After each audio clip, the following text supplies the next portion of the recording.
1 oktyabrda Irden Aşgabatda Tirherabatdan onlarça etker alınıp baryldy. Azatlyk radiosynyň habarçysyna ma'lum bolşyna görä etkerleriň bir näçe keselhana yerleşdirilipdir. Olaryň keselhana alınıp barylmagynyň sebäpleri entek nämälim galýar. Emma şaýatlaryň sözlerine görä bir näçe etker göterilip getirilipdir. Mary welaýatynyň gün ortasynda yerleşen Tirhedabat şäheri Owan Tirhediniň golaýynda yerleşýär. Soňky wagtda türkmen terhetçileriniň Owanistan tarapyndan oka tutulýanlygy barada habarlar peýda bolýar. Azatlyk radiosynyň habarçysy bilen söhbetdeş bolan şaýatlaryň sözlerine görä 1 oktyabrda Irden Aşgabatda baran otluda 70 golay etker alınıp barylypdyr.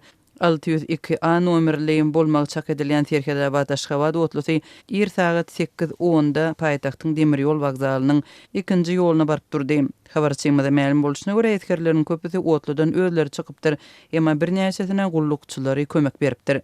Men Irden Mardan gelen garaja garandaşymy garşy aldym. Tirhedabatdan otly 8 töwereginde geldi. Wagonlaryň birinden etkerler çykyp başladylar. 60-70 adam çemeti, ýagny 2-3 wzot. Köpüsi özleri çykdy, emma adamdan 4 etkere gullukdaşlary kömek berdiler. Olar iki tarapdan ellerinden tutup wagzalyň binasyndan gyssagyl alyp çykdylar. Maňa olaryň bir näçesi bilen gepleşmek başardy. Olar Tirhedabatdan Aşgabatyň keselhanasyna gelendiklerini aýtdylar. Olaryň biri Bekrewedäki harby gospitala barýandyklaryny aýtdy. Men sebäbini sorudym, emma olar ýam daşlaşyp başlady. Sebäbi olaryň komandirleri gelip olary gyssady diýip etkerleriň Tirhedabatdan Aşgabata gelmegine şaýat bolan töhbetdeşlerimiziň biri gurrun berdi. Azatlyk radiosynyň habarçysy Bekrewedäki merkezi harby keselhanasyna 1 oktyabrda Irden 2 sany harbiyniň yerleşdirilendigini anyklady. Azatlyk radiosyna bu adamlaryň atlary we familiýalary ma'lum boldy. Emma biz hopsuzlyk nukta nazaryndan etkerleriň atlaryny ýagdamakdan saklanýarys.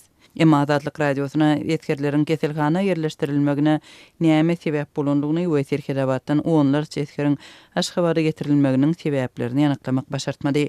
Azatlyk radiosynyň habarçysy Türkmenistanyň Gowranmak ministrligine telefon arkaly ýüz tutdy. Emma ministrlikde oňa bu ýagdaýy kommentirlemekden ýüz öwürdiler.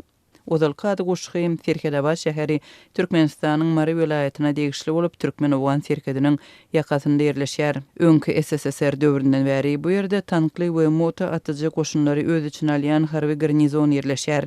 Bu ýerde türkmen Owan Tirhedine gözükçülük edýän Tahtabazar Serhet bölümi yerleşýär.